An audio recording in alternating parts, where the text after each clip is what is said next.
Linley, accept his offer." Hillman was extremely excited at this moment. Linley's heart raced with excitement, yet his mind remained incredibly clear, allowing him to appear calm on the surface. He understood that becoming a member of Oakfield Institute, with Dennis's guidance, would make it possible for him to become a high-level wizard in a few decades. And, most of all, this offer meant that his family stood a better chance at regaining its former name and status. "Sir, it would be an honor to become a member of the Oakfield Institute," Linley said respectfully. Surprised by Linley's composure, the middle-aged man in the white robe continued to smile and said, "Linley, I will send your identity details to the Institute. When the time comes, you only need to come and take another test upon entering the Institute to officially become a member. The academic year at the Oakfield Institute begins on February 9th, and there are 2 semesters. Just make sure you arrive before this date. And this letter will confirm your admission. After the other assessment, of course," the middle-aged man in the white robe said, pulling a red letter from his pocket. Upon learning Linley's results, the middle-aged man in the white robe had already penned Linley's name on the admission letter, certain that an invitation from the Oakfield Institute would be irresistible. "Thank you, sir." Linley took the red letter and graciously bowed.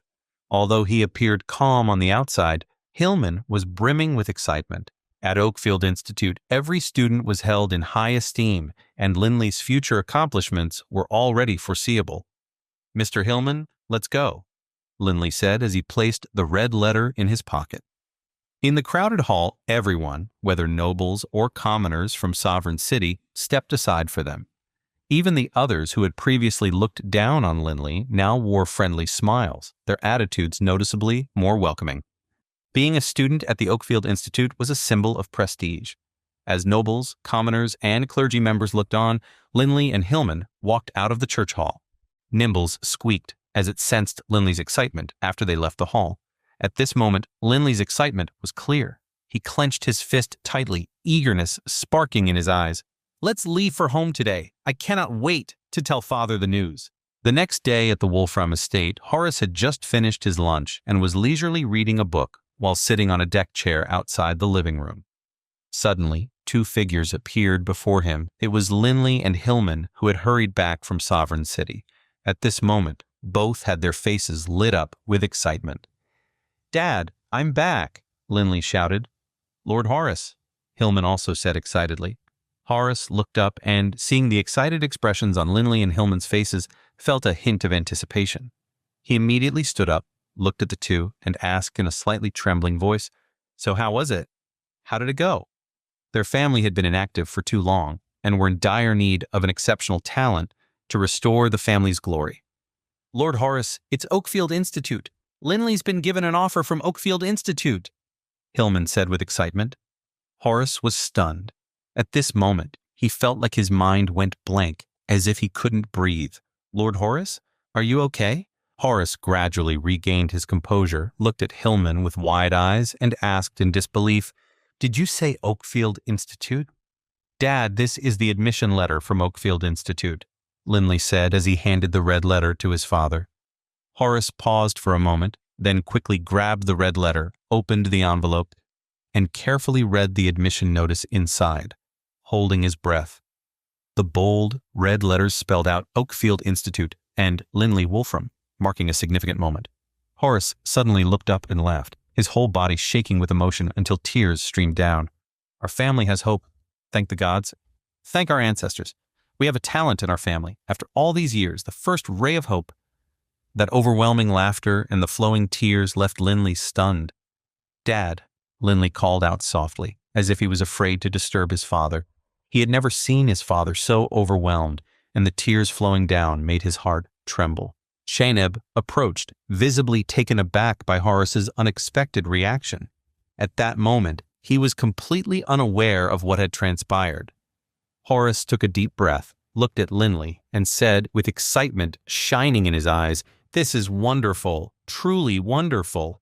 "Hillman, Shane," Horace said with pride, "I'm hosting a big celebration tonight. Quick, prepare well. I'm overjoyed today, truly overjoyed. With a son like Linley, I can bring honor to the ancestors of my family. Yes, Lord Horace."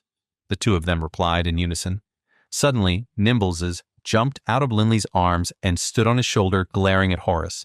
Linley sensed the message from the rodent soul and couldn't help but laugh. It turned out that the little guy had been fast asleep in Linley's arms, but Horace's loud laughter had woken him up. Nightshade rodents slept a lot when they were young and really disliked being disturbed, so naturally Nimbles was very angry. "Is that a nightshade rodent?" "That's a dire creature." Horace's face changed dramatically upon seeing the little thing. "Father," Linley quickly interjected, worried his father might react. "Don't worry, Nimbles has already formed a spectral pact with me." Horace looked as if he had been struck by lightning, standing there in shock for a moment.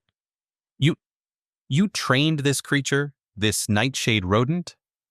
Horace knew well that Linley's strength was limited, and even the weakest nightshade rodents were at least Tier 3 creatures. Moreover, the idea of Linley establishing a spectral pact seemed utterly impossible.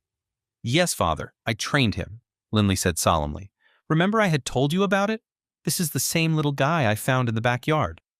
Horace noticed a profound change in his son, as if Linley had become an entirely different person. "Lord Horace, Linley truly tamed the nightshade rodent. I saw it with my own eyes. It's the same animal Linley has been feeding with wild rabbits and pheasants lately," Hillman confirmed. "The animal you've been feeding?" Horace suddenly remembered and stared at Linley in disbelief. "I can't believe it. This is the one you were feeding. I didn't think it was a real dire creature." Linley nodded sincerely. At this point, Horace was torn between laughing and shaking his head. Who would have thought the little thing was actually a nightshade rodent? Although Horace was puzzled about how Linley managed to establish a spectral pact with Nimbles, he didn't rush to find out, as he was in a particularly good mood. "All right, let's not talk about this anymore. Shane, Hillman, take some guards and get them to prepare the feast quickly. It's going to be a big celebration tonight." Horace's expression was overtaken by pride and satisfaction. Linley looked at his father. From the time he could remember until now, he had never seen him so happy. That evening, the family estate was bustling with activity. Even about a dozen friends of the family and their relatives were invited over. 5 dining tables were set up in the front courtyard of the building, and the whole place was filled with laughter. Wharton moved around, eagerly grabbed various dishes, savoring each bite. "Linley, congratulations on entering Oakfield Institute. In the future, you will definitely become a distinguished and formidable mage," one of the guests said with a smile. Linley was the focal point of the dinner party. When everyone discovered he was about to enter Oakfield Institute, their excitement was palpable. It was easy to envision that once he set foot in Oakfield, he would embark on a promising journey. The future of the boy was destined to outgrow the humble village of Raven Peak. "Brother, everyone is toasting to you, so I will too," Wharton said as he managed to pick up his juice glass. Linley looked at his brother's greasy hand and was torn between laughing and shaking his head. But he still raised his glass and clinked it firmly with Wharton's. "Come on, drink up, little man."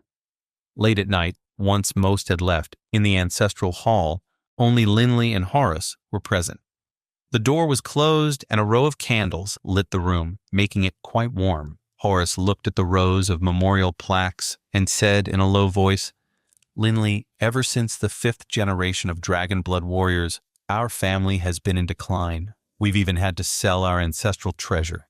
Every time I think of this, I feel a deep shame for our once noble house." Linley stood silently behind him, sharing the same sense of shame. He felt proud to belong to an ancient family, with a legacy of over 5,000 years and a lineage of Dragonblood warriors. However, the reality that they had fallen so far, losing even the family's ancestral treasure, weighed heavily on him. "Linley," Horace suddenly turned to him with a solemn expression, "from today onward, I see you not as a child, but as the cornerstone of our family's legacy. The destiny of our lineage rests on your shoulders." "Yes, father." Linley nodded sincerely. "Wait a moment. I'll go grab something." Horace suddenly turned and walked towards the secret room inside the ancestral hall. In just a moment, he came out holding a book. "Linley, take it and read it carefully. Memorize everything." "What is this?" Linley asked, puzzled, as he took the book. There were no words on the cover, but when he flipped through it, the first page had 4 bold words. Dragon Blood Codex. Wait, that's not the end. You've just had a free taste. Now get the full story on the Pocket FM app, link in description. Check out our next video and play